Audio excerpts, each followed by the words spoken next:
Hey Aquarius, I hope you guys are doing great. Welcome to your end of September read. Let's get right into things. I hope you guys are doing fantastic today. I'm going to start with a healing oracle, and then we're just going to pull stuff. We'll pull some Lenormand and some regular tarot. What do you feel? Wow. Okay. Let's talk about this for a minute. This is a really profound energy, I think, and I haven't gotten this in a while. There are many opinions around you right now. Some are helpful, but others are very distracting for you right now, distracting you from your truth.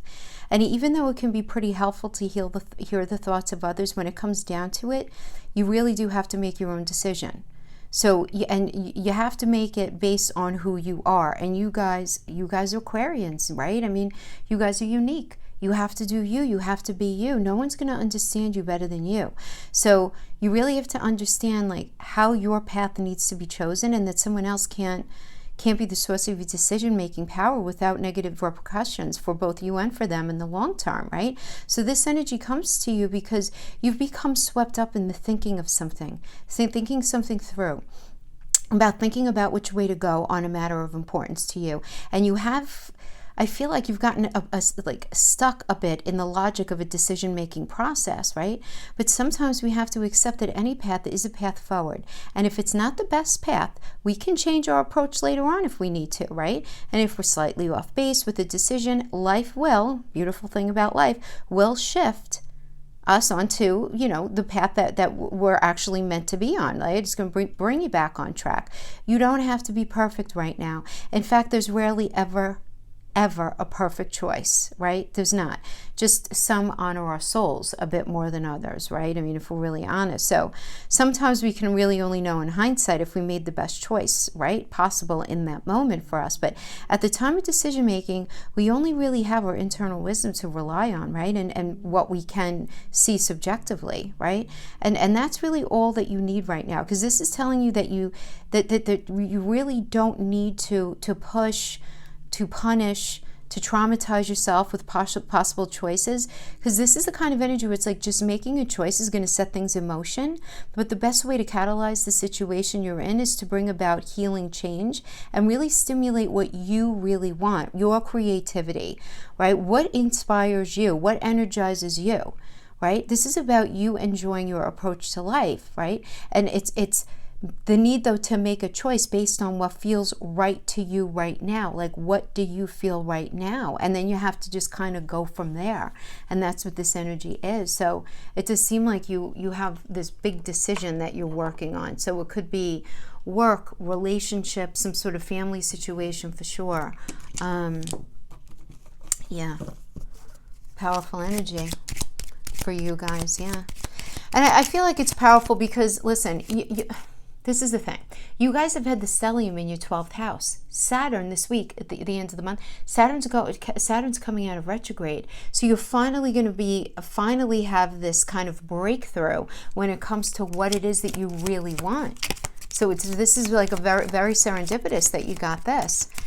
Really? Are you going to have Mercury going retrograde in Scorpio in the 9th house? And for you guys, it's going to be, it's in your 10th house of career. We're going to talk about more about that later on. But you still have Mars retrograde in your 3rd. So that 3rd is about communication. It's about learning. It's about your siblings. So you're learning things right now. And you're getting in touch with what you really want. But make sure you're doing what you really want, not what your partner wants, not what you think is the right thing. It's so important for you to honor your uniqueness, Aquarius. It really is. It really is. So let's start with the birds here. So that's positive. This is positive information coming in via the internet. Yeah, this is another message energy. So we have the rider. If you notice, she has a messenger bag and a letter in her hand. So this is a message coming in that's going to incite a new cycle for you. And somebody who deeply appreciates you, Aquarius. So you could be meeting somebody new online. There could be some sort of job opportunity coming in online.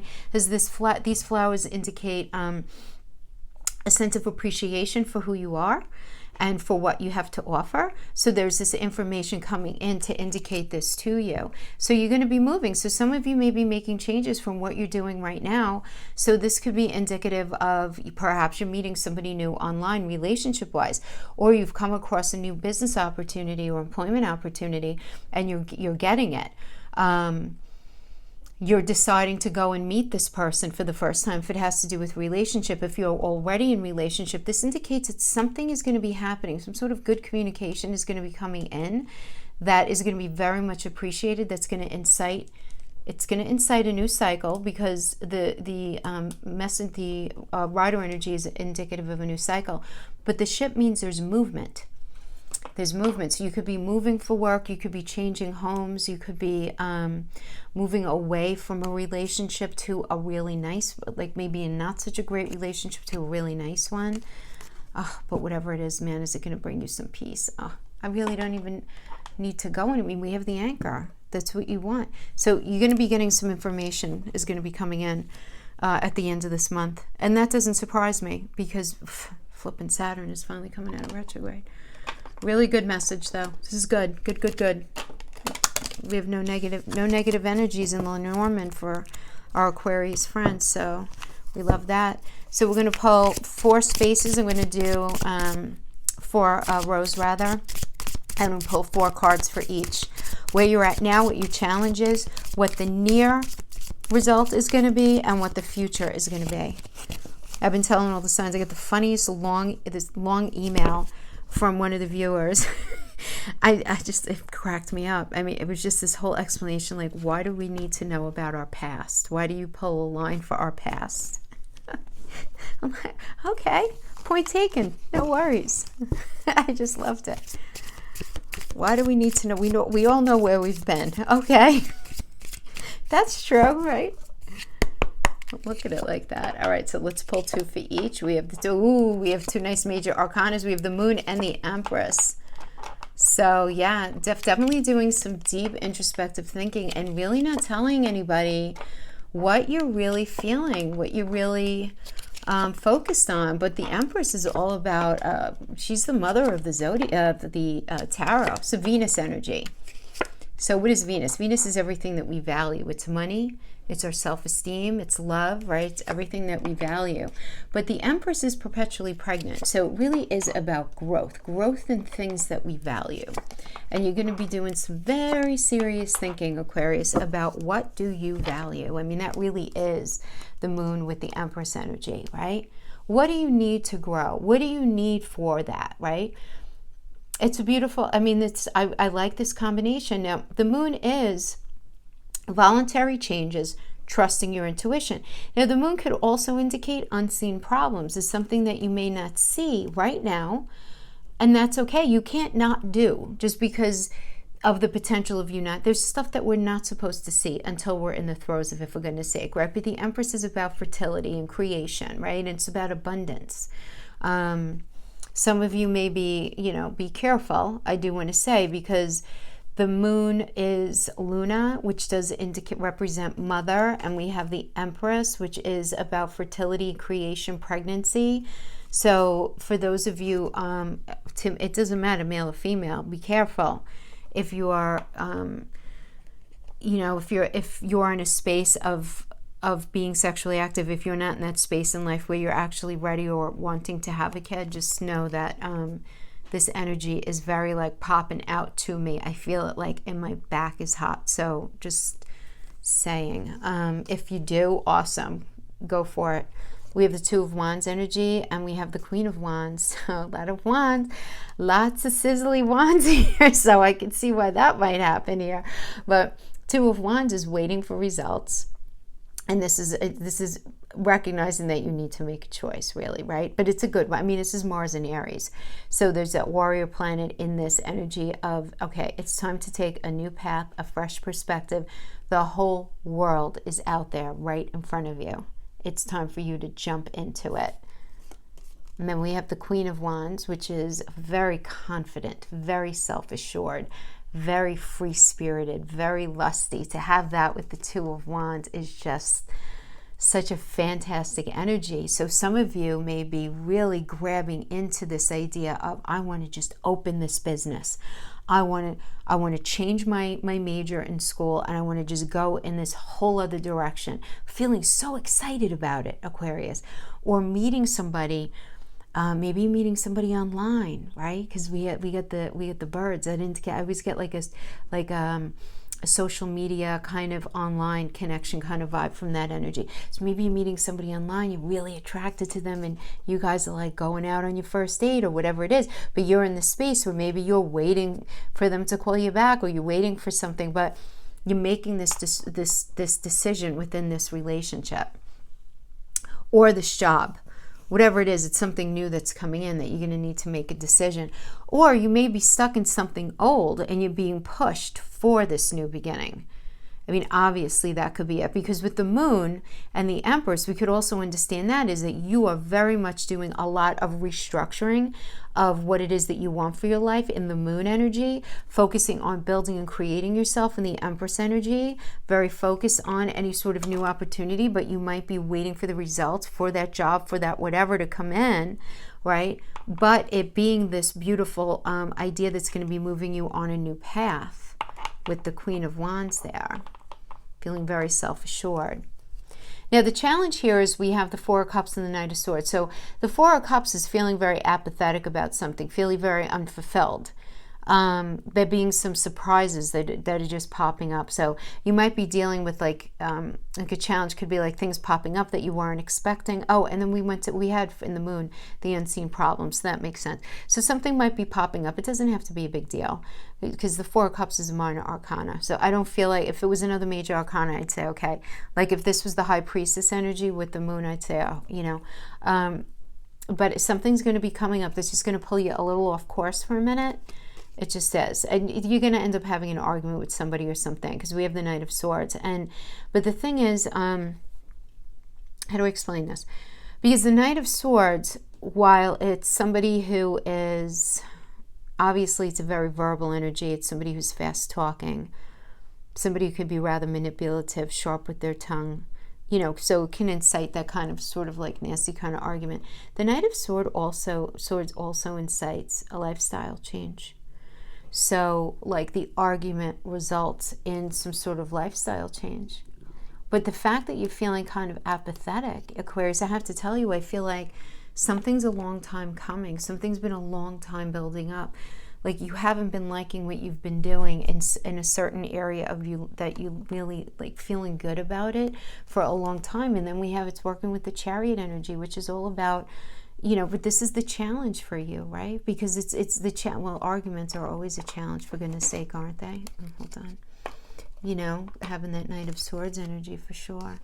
But feeling that level of apathetic, that's a challenge too, because then how do you make change, right?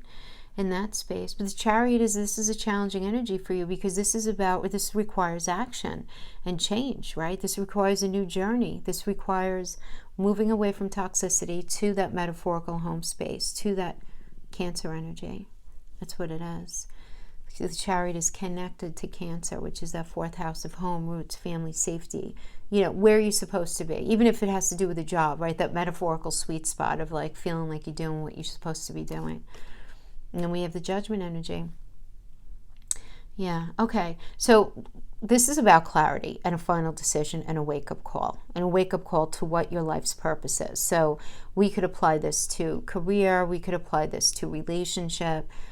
Really anything. I mean, this is kind of like a very global energy judgment. But what it is also is, in a way, it's like a sense of forgiveness for yourself, knowing that being in whatever you've been in, doing whatever you've been doing, you did whatever you thought best at the time, and really forgiving yourself. And I love that, because what's the point to doing anything else? There's really no point. Yesterday's done. Tomorrow hasn't happened yet. You have to live in the moment, and you know, to kind of clean the residue off from the past, to not give it so much power, you have to just say, I did the best I knew how. Even if I made poor choices, or even if I allowed somebody to maybe not treat me the best, or I stayed too long in that job, or I wasted time studying that major that I'm not going to end up following, whatever it is. You know, it's forgiving yourself and moving forward. But you're having the challenge here, right? The challenge is this. This is the challenge. So you're kind of stuck in a little bit of analysis paralysis going on here. And I'm not too surprised. I mean, I'm not terribly surprised. First of all, those of you dealing with career, understand that for you guys, we are going to have that Mercury retrograde in Scorpio in your 10th house. So if you're not happy in what it is that you're involved in right now, that's that is your career, that's going to be your career, that's going to be your legacy, that's responsible for your reputation in the world, you're really not going to be able to escape it coming up. So I feel like you may be feeling the ticklings of that. For those of you not in that situation, but you're also you're feeling this change, right? And it's because the stellium has been trapped in that 12th house, for goodness sake, for you guys, So you're having a hard time releasing. I do see that, but if I see you ultimately being able to do it. Yeah, we have the Queen of Swords working with the King of Wands. I like these two together for you right now, as this is about self-sufficiency and total honesty, right? The Queen of Swords, being totally honest, laying it all out there, not having any real agenda, not wanting to play any sort of mental gymnastics, no games, nothing like that, just really wanting to be honest. This is you now in the very near future with the King of Wands, which is great. I mean, the King of Wands is a Cancer and Leo energy. This is about a bold leader, being very powerful, very courageous. Now as a general energetic influence, it's all of those things, right? It's this idea of courage, it's this idea of leadership, which is great. This could also be indicative, because it's a court card, so we have to understand it as a general energy as well as your potential energy or the energy of somebody else. It's more important to understand that you're going to be dealing with a leader, kind of like a bold leader, somebody who's very courageous, somebody who's very charming, very powerful. And I like this because you're going to be in a space of total honesty and self-sufficiency. So the two of these can certainly be you, Aquarius. You could be both of these at this time, where you are self-sufficient because you are willing to be a bold leader, and you're willing to be courageous, and you're willing to be honest, and you up to yourself, and you're ready to just kind of take the bull by the horns and do you and be you in the most authentic way. And what's going to come out is the Ten of Cups energy, which is great. This is family, contentment, total love and support. This is just a deepening of things, a deepening of communication and connection. This is a deepening of understanding with a business partnership. This is a deepening of connection within the workplace, within family. Really nice, right? I like it. And then we have the Page of Swords here. The Page of Swords is very much swords are communication, and it's also ideas and truth. So I do see like these new truths, these new ideas being very, but you're being very assertive and pushing them forward. Now, some of you may be dealing with some gossip, perhaps in your family, in your, just in your area, at work. Could be dealing with that, some prying eyes. But really, it's about the truth. Page of Swords delivers the truth. So we have a lot of truth energy that's going on here. And I really like it, because I feel like this isn't going to be a problem, this Page of Swords. Now, too, this could be somebody just kind of, being rather trying to be very impressive with their speaking. You just always want to make sure that their walk matches their talk. Or somebody just being very immature in their approach. But I don't see it being like a very big problem. I don't, because we have the Ten of Cups there. And then we have in the future, we have the Six of Wands and the Queen of Cups. I mean, come on now. This is about success. So fabulous. This is victory. This is recognition, good news coming in. And then we have the Queen of Cups, which is about somebody who's a very nurturing person. And this is healing. There's a lot of healing here. This feeling very supportive here, right? This is a Gemini and Cancer energy. It's about having the communication, having that conversation about what does everybody need to feel really comfortable, safe, and secure in the relationship. Having that conversation. It's not going to... What you need, Aquarius, is going to be way different than what your partner needs. Likely. Maybe, maybe not. But, Aquarius, the archetype, you guys need your alone time. And it's challenging when you get pinned for being like a loner or selfish or self-absorbed or whatever. You're really not. You need that time to decompress. You do things differently. You are proud of the fact that you don't run with the rest of the crowd. That is the beautiful part of Aquarius. But if you're with somebody who's pressuring you to be any other way, you're having this conversation and it really going very, very well. So I like that. And then we have the Magician. We have the Magician working with the Devil. Wow.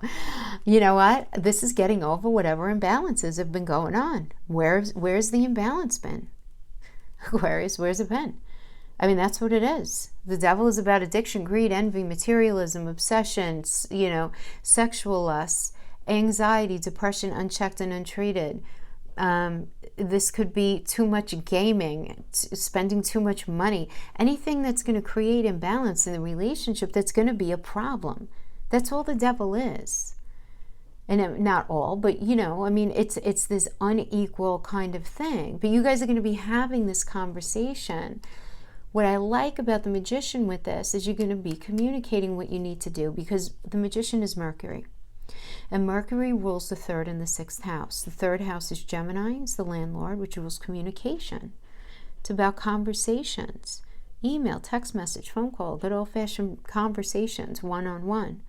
And it's also the student. So talking about what you guys need to learn, need to understand in order to get into that new relationship, fix the current relationship, deal with this job that you're dealing with, or maybe you're learning, you're getting in touch with what it is that you need to learn to start that new business, whatever it is. And it's also, Mercury also rules the 6th house, which has to do with your day-to-day work environment, the people that you work with. It also just your general day-to-day, but it's also your mental, physical, and emotional health. So what I like about this is, but the Magician makes things happen. In other words, there's this alchemical blending of these 2 houses together in order to push something forward. That's where the magic happens. What needs to be addressed? What needs to be communicated? What needs to be learned? Okay? And that's where the devil's going to be addressed. So I mean, I like that. If, the devil energy can very well just be within you, where you're, and again, it doesn't mean that you have any kind of addiction, but we all have imbalances in one way or another. I mean, we all do. Okay. So, figuring that out, where that hangs out in you, and just really kind of getting in front of it, with the Magician energy. I love this reading for you. This is so positive. This is very good. And now let's just pull a couple of closing energies, see what we might need to understand. And then we'll throw some astro dice. Any closing energies for our Aquarius friends, please? Any closing energies? Aquarius friends. 7 of Swords. Yeah. I'm surprised. The Chariot. Ace of Cups, beautiful. 10 of Wands. Wow, I mean, this is pretty direct story right here. I mean, 7 of Swords, Moon in Aquarius, it's about feeling one way, acting another way on the outside, which is kind of like what we were mentioning. Some of you may be dealing with somebody specifically who is, you may be dealing with thievery, right, in the 3D. That's a card of thievery. Some of you may be dealing with that energy, of course, as well. But it is about this mask wearing energy as well, okay? Definitely. So also it's about betrayal, and it's about dishonesty and running away. Now, somebody may have run away from you, you may be running away from something, or you may be in your mind thinking that you're running away when you're making just a good solid choice for yourself, because you're leaving something toxic. The Chariot does indicate you're leaving something toxic behind to go in a better direction that's much better for you to incite a new beginning. Ace of Cups, this is this is just a new relationship. This could be a proposal of marriage. For some of you, this can indicate a new baby when you find out you're pregnant. This could also indicate a new job, just a general new path that really speaks to your heart, And why is all of this important? Because you're tired and you're exhausted, for goodness sake. Too many burdens. You needed to end a cycle the way it was. It doesn't mean that something had to end forever. Remember, 10 of Wands, yes, it's a strong minor arcana, but it's still only a minor arcana. And that's the card of overwhelm and exhaustion, and you just can't do it anymore. So you're ending a cycle, right, that was just not meant for you, that had this toxicity, but starting something new. You really got to get in touch with, what do you really feel? Not what do you feel is like, but like kind of right, considering this, that, whatever. Look, you're getting ready for Scorpio season here. Scorpio is about obsession, so you might be very hyper-focused on an idea. You know, Scorpio is the 8th house. It has to do with those of you in relationship. You may be very focused on the we energy, how you guys blend together as a couple, who brings what to the table as far as finances, communication, intimacy, you know, how are you guys showing up together. For some of you, Scorpio can indicate something going on with, yeah, there's definitely like some sort of transformation with Pluto. And we have it working with the 9th house of belief systems as well. So I feel like there's some sort of transformation in your belief system having to do with how you show up in either business partnership, intimacy, how you show up when it comes to blending with other. You know, that really is what the 8th house is. It's very much a we energy. Okay, yeah, focus on your Aries. Focus on the Aries inside of you. Love that you got this. It's the radical. This is where I feel like, this is like, you know, it's just the energy of Aquarius. Even though Aquarius is really like the human, you guys are the humanitarian, you're very much a we energy, and Aries is very much a me energy. But it's this idea of you guys being very, you know, proud of your uniqueness. And Aries is just the radical. It's just, you know, that being very self-starting, very daring, very assertive, exhilarating, really, you know, putting yourself out there and thinking of what you want. Very much so, what it is that you want, Aquarius. So that is what I have for you right now. I hope this was helpful in some way. Thank you so much for joining me, and I will see you guys next time. Bye-bye.